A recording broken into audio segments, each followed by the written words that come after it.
Thank you, Mr. Chairman. I appreciate your willingness to approach this topic on a bipartisan basis because I suspect there's quite a bit we agree on.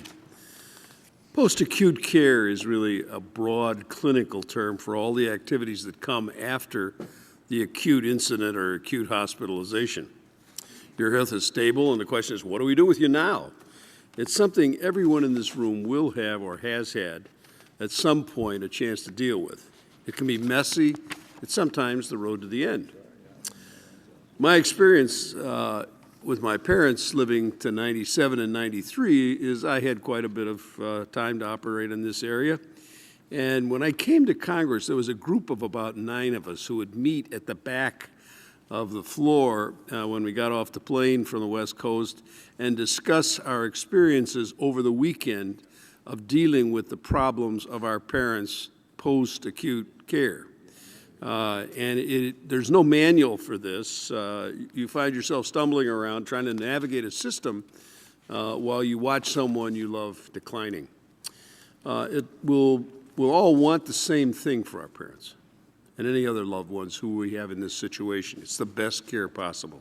We want them to have the highest quality we can get for them, but we also want it to be efficient. So when we talk about reform, we have to remember the people behind it. This sector has a lot of challenges. Double-digit inflation margins in several post-acute settings indicate that Medicare payments far exceed costs. Some parts of the country, it's true 10 years ago, I remember a hearing just like this on this issue, had unusually high use of post-acute care, so there are concerns about utilization patterns and certainly fraud. Providers operate in silos, creating disincentives to coordinate care and improve transitions between settings. And I'm sure our witnesses will talk more about this, so I'm not going to belabor the point. We can be happy that the Affordable Care Act has put Medicare on a path toward post-acute reform. CMS is now testing the concept of bundled payments, which could break down the silos and encourage better coordinated and more efficient delivery of care. Providers are starting down the path toward value-based purchasing with pay-for-reporting and demonstration projects to test that concept. The ACA has also provided new fraud tools to weed out the unscrupulous providers and took steps to recoup and rein in overpayments. But more can and will have to be done. Right now, there are billions of dollars of savings that have to be can be had by further reconfiguring payments to better match actual costs. And that will help us address the extremely high Medicare margins of post-acute providers. Now, the real savings that will go toward a Medicare physician fix, rather than loading more costs onto beneficiaries with incomes of $22,500, is really, I think, what we have to begin thinking about. We can also find longer-term reforms, and I look forward to hearing these ideas from CMS and from MedPAC. While there's a whole lot of interesting concepts and policy in this arena, we need to learn from the ACE efforts underway. We've put them in motion, and we're now watching them. I don't think we should move too quickly because we need to let them see if they really work to ensure that models work in a way that doesn't compromise access and provides high quality for our beneficiaries. And finally, as Chairman Brady did, I'd like to address something that the majority has raised.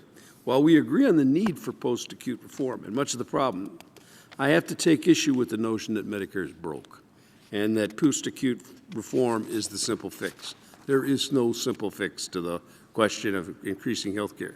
The Supreme Court made a decision yesterday that there is no ability to patent genes. And what gene therapy is going to do over the next 20 years, it's impossible for us to sit here today and predict. Nobody predicted where Medicare would be today, 20 years ago or 40 years ago, because medicine has advanced and it's simply impossible to have any kind of system where you have it funded out there for 20 or 30 or 40 years. Reform is a worthy goal in and of itself, but let's not cloak it in alarmist rhetoric about the program's finances. Medicare's finances are strong. The trustees just announced the solvency, as you heard, is extended by 2 years. Medicare spending per beneficiary grew at the low rate of 1.7% from 2010 to 2012, and projected spending growth will continue to be slower with the overall economy. So let's agree that changes to the post-acute system are needed, that we can improve quality for our parents and loved ones, as well as rein in overpayments. We don't need hyperbolic statements about to motivate us to action. We need to do it for our families. I yield back the balance of my time.